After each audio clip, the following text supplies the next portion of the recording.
Willie D Live. That's why you have that word called guardian. See, kids, they ain't got the answers. Mm-hmm. And that's why they have adults who have stewardship over them. Right. So that when they do get it wrong, you correct them.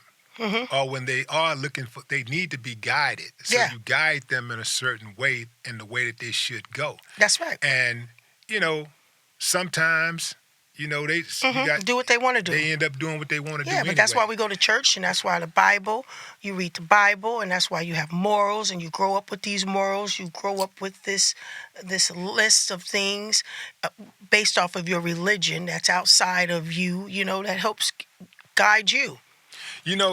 I think one of the reasons why people are going so hard at Diddy is because they feel like Diddy exploited young boys. And these boys now who may have some identity issues,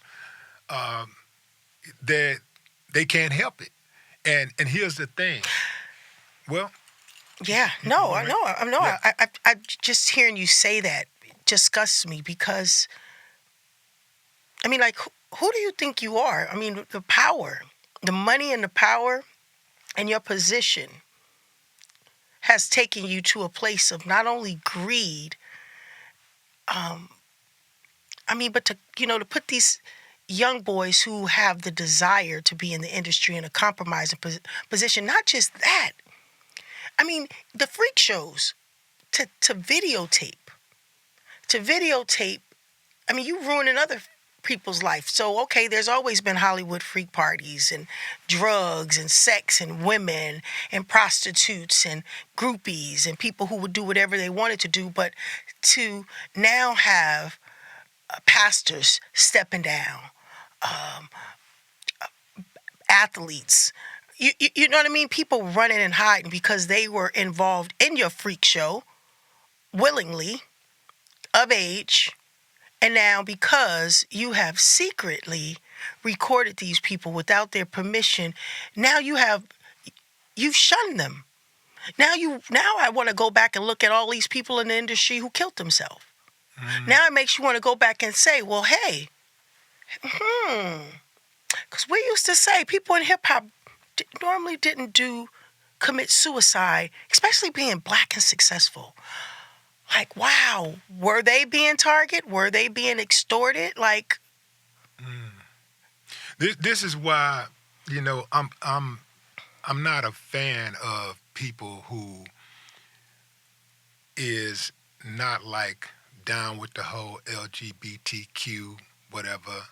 I'm not a fan of those people who go in on people collectively and want to bring harm to people because you really don't know an individual story. yeah, And a lot of people that are in that community have been violated when they were very young. yes, And, our bodies are designed to be a certain way and respond to touch, right?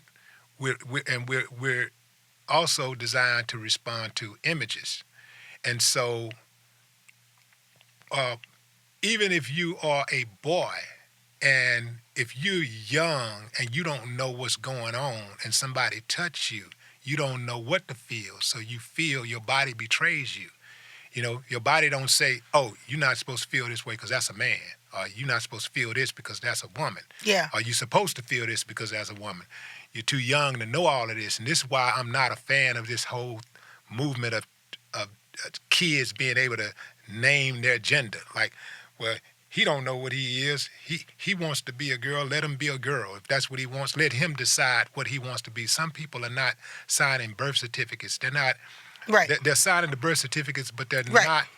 They're not identifying a gender, and they're waiting for later in life for the child to decide what their gender is going to be. Yeah. But I've never been a fan of people who want to attack the people that are not in that community, trying to go in and just attack people. yeah, But I do think that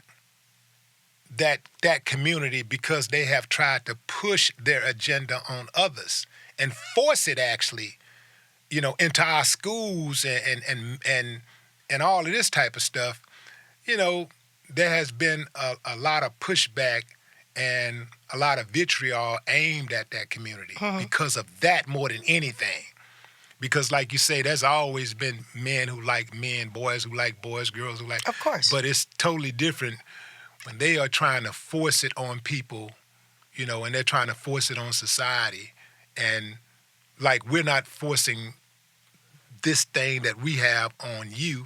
Why are you trying to force what you have or what you believe in? I totally on agree. us? I totally agree. When a kid is young, I mean, and I'll tell my kid, hey, listen, you're too young to make a decision. The decision is mine. And I learned that. My daughter said something to me when she was younger, and when she got a little older, I said, well, I tried and you didn't want it. She was like, Mom, I was 6. Come on. Like, I didn't know what the hell I want, So it's a prime example. Same thing in life. You want your kid to turn around and say, Mom, come on. I was 13. How the hell you let me make that decision? Like, you know what a 13-year-old is. We're going to continue to change. So kids do explore. Girls do kiss girls. Boys do have, what do you call that? Cuddle buddies or whatever you call it. I'm saying, people that they just love on and not really understand that kind of love. But with the push of the agenda, so to speak, as you're saying, and giving it a definition, they're like, oh, well, maybe that's what I am. Maybe I'm a lesbian. Or trans, I don't know all the names, but no disrespect, but I'm just saying. Dave Chappelle antagonist is going to come for you next. No, I mean, no, that's no disrespect. I mean, I'm not here. I'm not bashing anything. I mean, this is just my opinion. In my house, I try my best to, I have 2 daughters. I mean, but I have a grandson. So, my goal is I want him to grow up and enjoy manhood. Yeah. As a young boy, that's what I want. However, if my grandson turns around and wants to date a young boy, when he gets older, it's not because we allowed that stuff in our home. Not like that. Do you understand what I'm saying?